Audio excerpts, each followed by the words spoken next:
Hello and welcome to the Fan Zone. As always, I'm joined by the wonderful Bobby Hayler, and today I've got dressage selector, a very important lady, one we all want to impress, the wonderful Judy Harvey. And we are live on Facebook, on social media, and if anyone has any questions for Judy or for Bobby, give us a shout, or just want to tell us where you're watching from. If you haven't made it down, where are you watching the Nationals from? Where are you tuning in from? So give us a shout. But Judy, thank you so much for coming to the Fan Zone.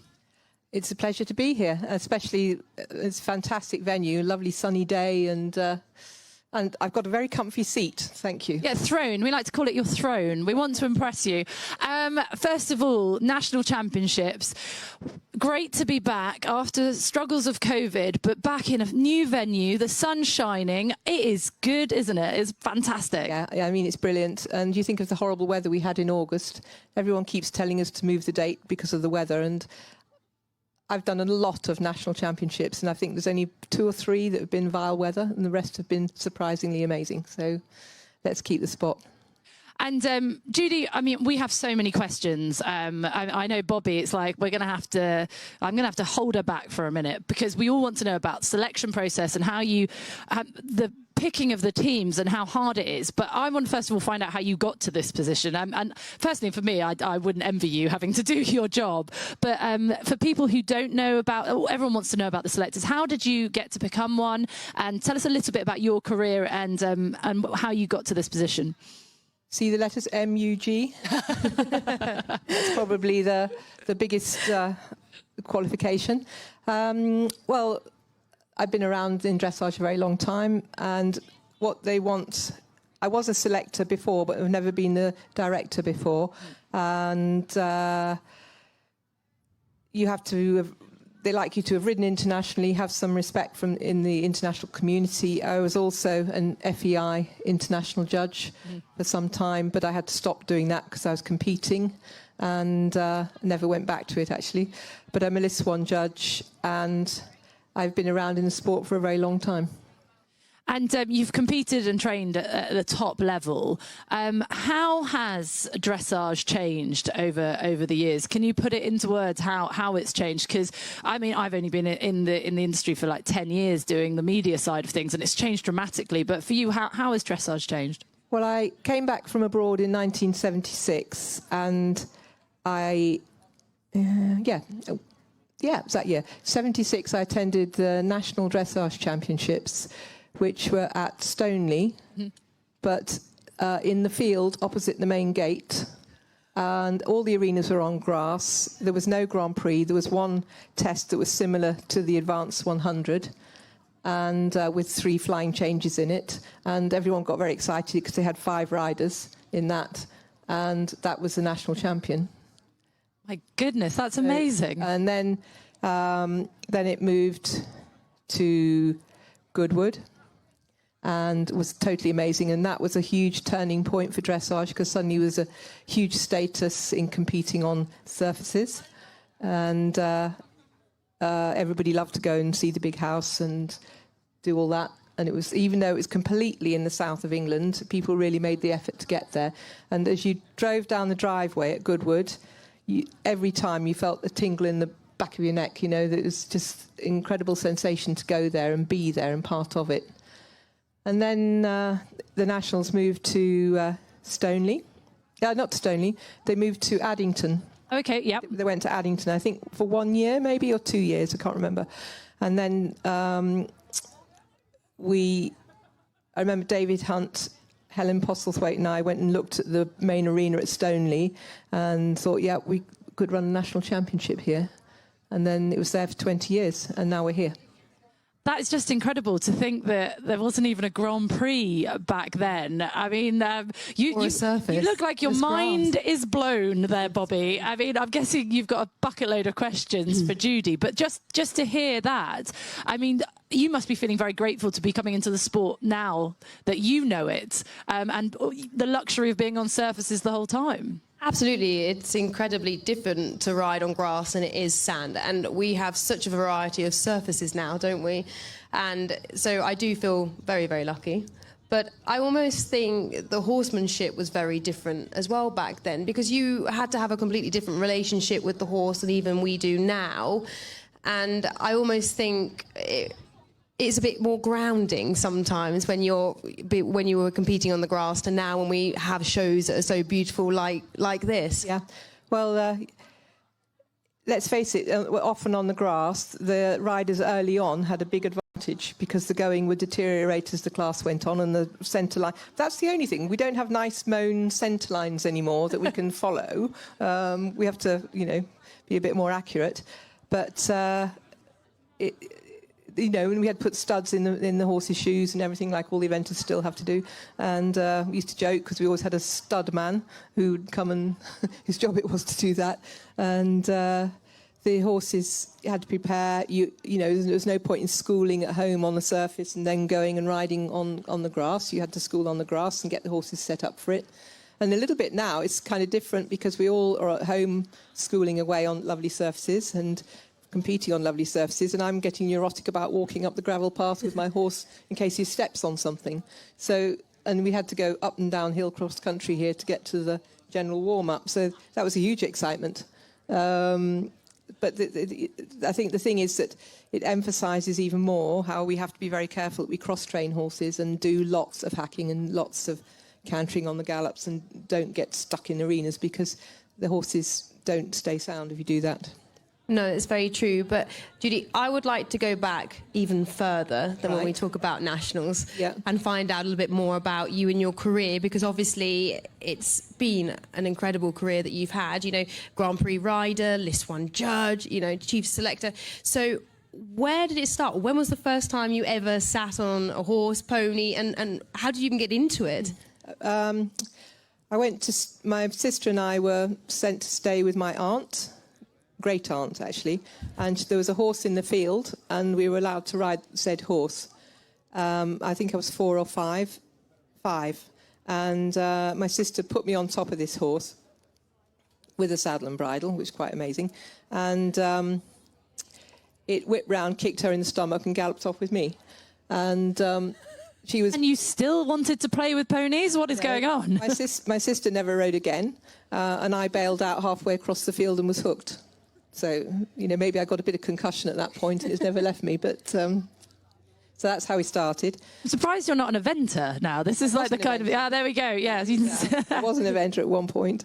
And, and then a few odd lessons in riding schools. And then the riding schools sent their horses to rest in my parents' field, and I had a rope halter and I put a piece of baler twine on the other side, and I used to go out when nobody was looking and catch them and ride them, and bareback with the halter.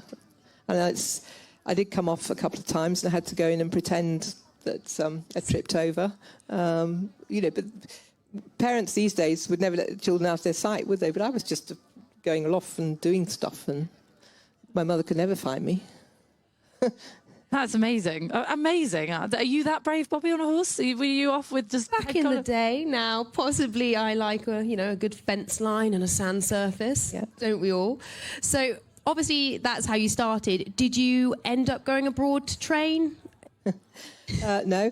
I went to Kenya for 10 years, from the age of 11 to 21, and got my first pony. And most of the horses we had were off the race course, so lots of thoroughbreds. And I show jumped and evented there.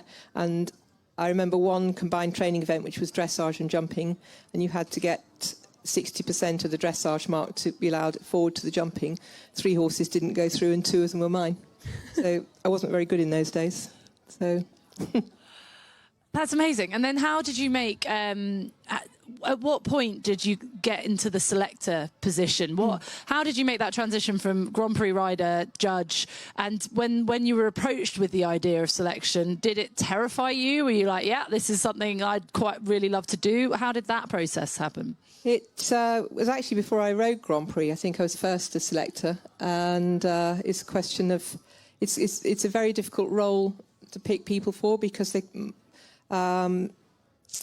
mustn't have any conflict of interest, or it's impossible not to have some conflict of interest, but they mustn't have a a very strong conflict of interest, and that all has to be registered with BD now and everything, and it's quite all official. And I was a List 1 judge in Keene, and I think I'd ridden small tour abroad, and I can't even remember how I became one, but it was in the days of Will Connell's era, and when there was lots of money floating around, and we were treated like gods, and it was really good. And there weren't so many to select from, so it was win-win all round for us. Not much work and lots of perks.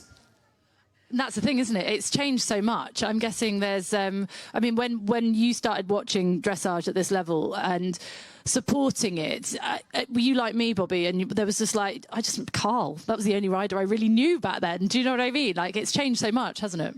It has changed a lot, and I think we speak a lot about how the riders are under so much pressure to go out there and win a medal, but actually I think you're under more pressure to select the right team. So when you're looking at how to select the team, Judy, are you doing from your trainer's hat, your judge's hat, your rider's hat? Really, it's not that hard. It's just down to scores. But you can't do it. You'd think, well, then get a computer, do it by computer, but you can't quite do it that way. But it is down to scores.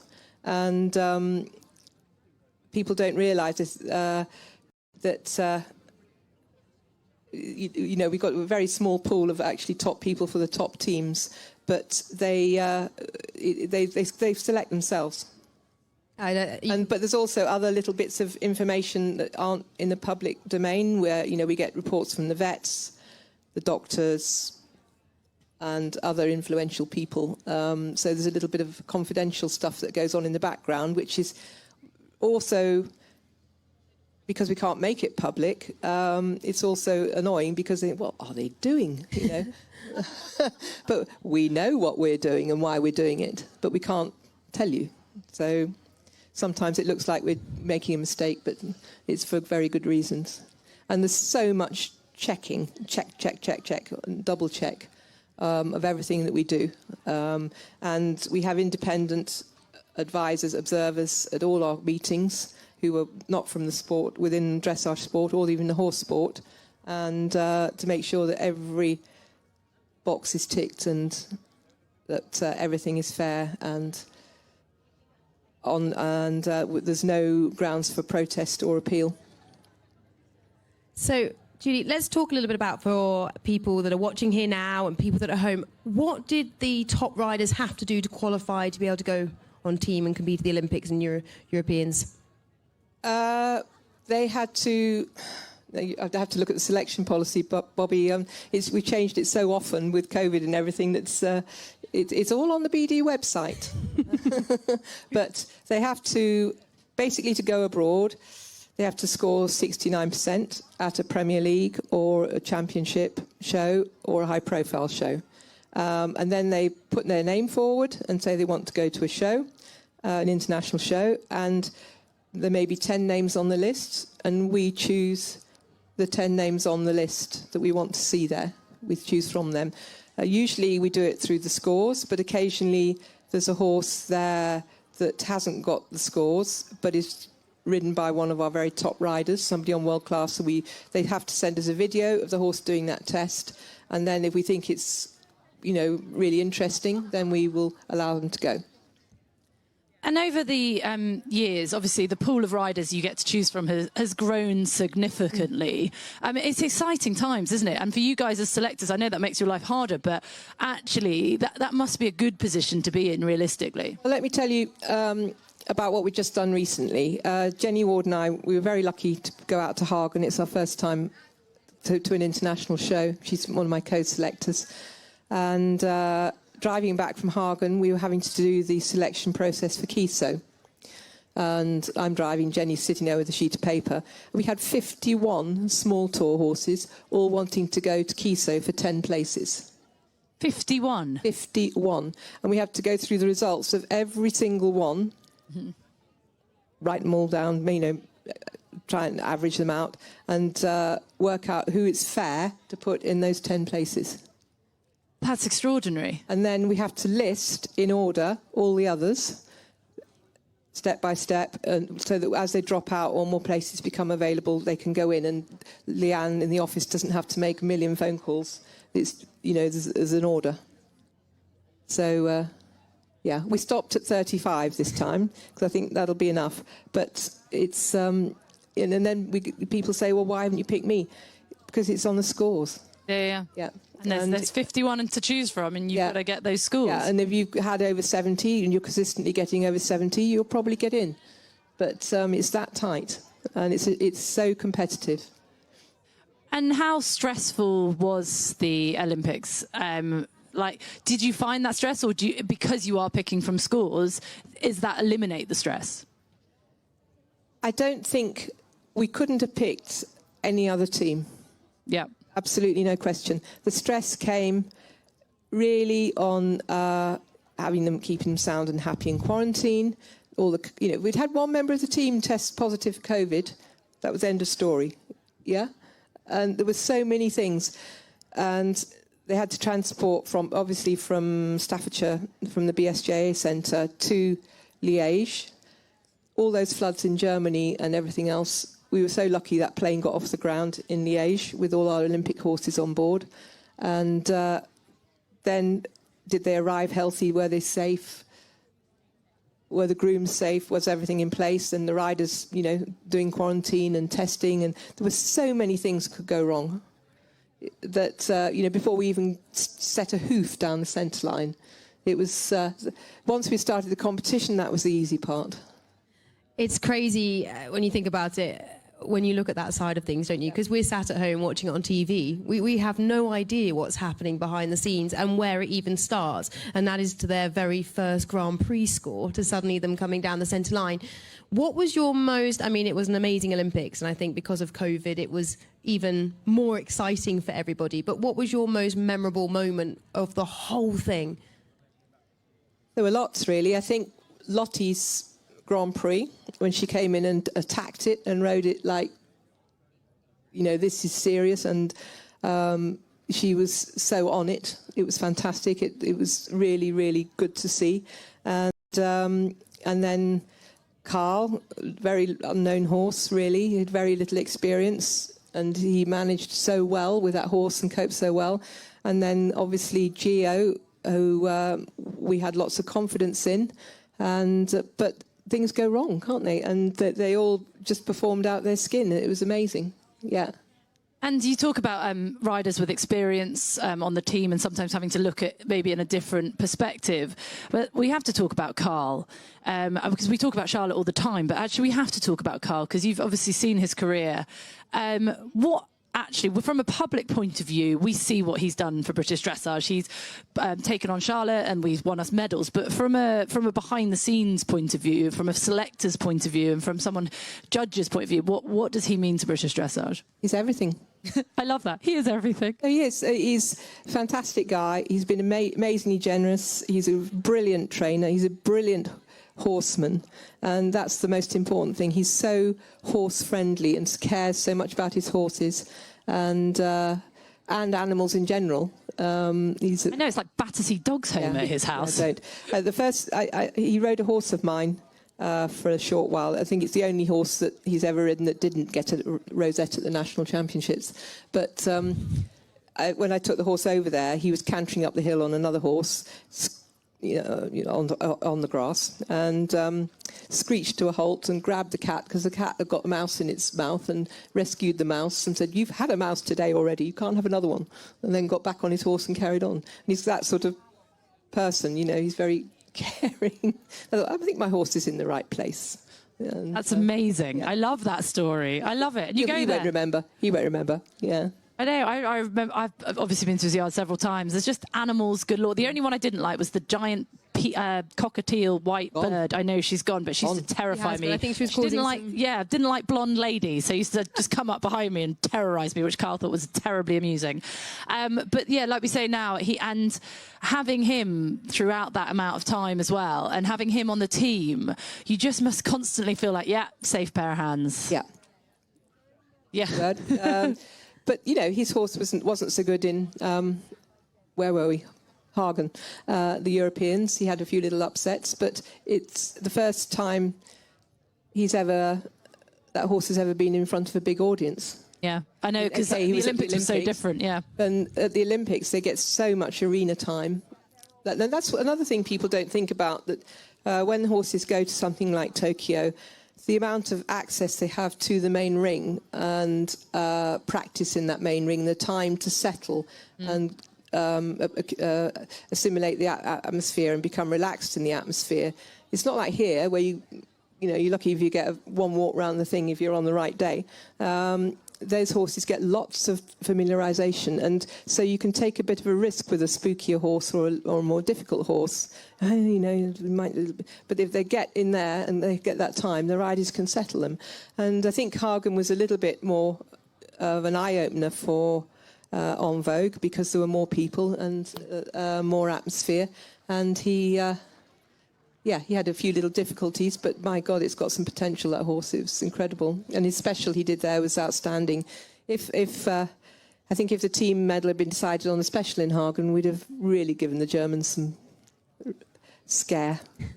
Love it. Well, I've had a question come in, and it's for both of you. So I'll start with Judy, and then maybe Bobby, you can add your bit to it. But it says 3 key ingredients for a successful Grand Prix horse, and you've just spoken there about actually one that's a bit spooky and in the right place in the right time. But what are those? What would you? Is there 3? But 3 ingredients you would say make a Grand Prix horse? I think the temperament is vital, and that doesn't mean necessarily that they'll stand under a hot air balloon. It's about the will and the desire for the horse to please you, and wanting to go forward and wanting to do the job, and that's the most important thing. And I think Gio is a real lesson for everybody in that, because he's just amazing. Has he ever put his ears back? Like, ever? I haven't seen it. We have to rewind all the clips and see if we can find one with Gio with his ears back. But temperament's the most important thing, and obviously correct movement and soundness. Soundness, maybe, yeah. Well, they're all 3. You can't have a Grand Prix horse without correct movement, great temperament and soundness. And if they're not sound, they won't get there. Yeah. Yeah, and lots of people, I feel, look for the wrong thing, and they look for big, flashy movers as young horses that are hot, really hot. And those horses, you have to work incredibly hard through their early years to keep them sane and to train them, and they wear out. Bobby, you're nodding away there. Would that have been your 3 ingredients? Absolutely, and I think when you're looking at a horse that needs to be a Grand Prix horse, like you said, it's if they move beautifully, that's fine, but how much adjustability do you have with that? Don't forget, you have to have the extended and then the utter collection, which is in the Piaffe. So I think you've got to have all the gears. And I think when you're thinking about, is your horse going to be a Grand Prix horse or not, it's got to have a good walk and canter. You can produce a trot. Once they Piaffe Passage, you can probably make it trot quite nicely, but there's only so much you can do with a walk, especially when you start teaching them how to Piaffe. So if the basic of the walk's not there, it gets a little bit difficult. So it's really, like Judy said, it's all in the attitude. And I think you can clearly see that with the horses that went to the Olympics and then went to the Europeans. There isn't an Olympic and a Europeans in the same year. And look what they've achieved. They're on a plane, off a plane, then they're suddenly at another competition, and they all excelled in the way that they performed.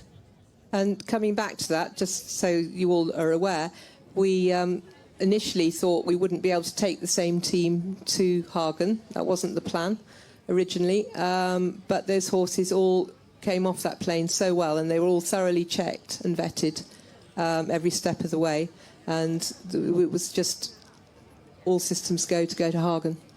And success breeds success. So they were kind of rolling on the back of medals and a wave. And actually, if the horses do the same, don't they? So actually, it seemed like the right choice. I think from a spectator's point of view, we certainly were like, well, they've done it. They got a bit of time off. Let's go for it. Yeah, yeah. And looking at the young riders now, we've got Annabella Pidgley, who's going to be in our parade later, the first ever rider in the juniors, a championship to win us individual medals. Our young riders are just extraordinary. Lottie Fry, I mean, goodness, she just suddenly feels like she's appeared on this world stage, like she's been doing it forever. It's exciting, isn't it? It's amazing. And the great thing about Lottie, she's got such a string of fantastic horses behind her. Did you know she was second in the Grand Prix Special? We've just seen, yep. Yeah. And the team GB are in second place at the moment, yeah. So, and we have to select for all these things too. So it's an ongoing process. And it's exhausting, but there we go. Do you ever look at, when you're picking new young talent and riders, not just horses' temperament, but people's temperament? Being on a team, I'm guessing as well, is a very stressful situation. Indeed, and but now we have the U25s, which I think is a very steep learning curve for potential senior team riders. And certainly this year they were very fortunate, and it was at the Europeans, so they could work alongside the seniors and see the standard they needed to aspire to. And they've got some lovely horses, lovely riders, but they really need the experience. And we as a nation, with Brexit and COVID, we have been so cut off, and the chance to get these young riders and people abroad has been so restricted, because only elite riders could travel. And elite riders are the seniors. And they didn't need to travel because they'd all done it a bit before, so they were pretty experienced. Well, their horses needed to travel. Yeah. If they're riding for a championship, like if they're actually competing for a European championship for the ponies or the young riders or whatever, they could get elite exemption. But not until they were actually selected. They were actually doing it, yeah. That makes your job quite hard, I'm guessing. Yeah. Well, it's been so fascinating talking to you. I mean, Bobby, just like you look raptured, getting pointers as well. Come on. So, what's next for you? What's next on the agenda for everyone at home? What's the next selection process for? Well, Kiso, and there's a few international shows coming up as well. One of them's just been cancelled. Don't ask me the names because it's all a jumble in my head at the moment. And so there's still the problems with crossing over the channel. It's still difficult, and there's still problems with the COVID situation. But LeMieux is a very popular show in France. That's coming up in October, so that'll be a good one. And then it's all systems go for next year for the World Championships. It feels like it's non-stop. It's exhausting. Absolutely exhausting. It has been non-stop, because although we didn't do anything last year, we kept planning to do things, and you do all your selections and planning and make all the plans, and then nope. It's almost more stressful, Start again. Yeah, and trying to find ways and means around regulation, and then all this stuff with getting the lorries recognised in Europe and the horse boxes and things. These guys have had to jump through some serious hoops just to get out there and compete. It is amazing. And last question. Being here at the Nationals, there's a plethora. It's the best of the best. Do you get a chance just to wander and enjoy it, and actually sit and enjoy the dressage and enjoy the talent that's out there? Or is that little watchful eye always on everyone? I mean, I've been riding here as well, so I've tried to keep that as my priority. And I'm parked miles over there in a lovely field, and we've been sitting watching the sunsets and the sunrises, and Nice. Hope a glass of wine. Yeah, excellent. I might come find you later. I hate to say it, I haven't seen any horse go in the Grand Prix because I've been doing other things today. Gareth has had a bit of success. That's great, and boy, doesn't he deserve it after giving all his time for being reserve, and so generous for that in Tokyo. And but we'll catch up with them all. Well, thank you so much for coming into the fan zone. It's fascinating talking to you. You have a job which I definitely do not envy. But honestly, thank you so much, because without your hard work, these teams wouldn't be in place, and your team's hard work, and we wouldn't get the medals that they come home with. So thank you very much, and I hope you get to enjoy it. And good luck. Have you got more classes in the Nationals? Yeah, advanced medium tomorrow, so that's fun. Yeah. Best of luck. Best of luck. And thank you so much for talking to us. Thank you. Judy Harvey, Thank you. everyone.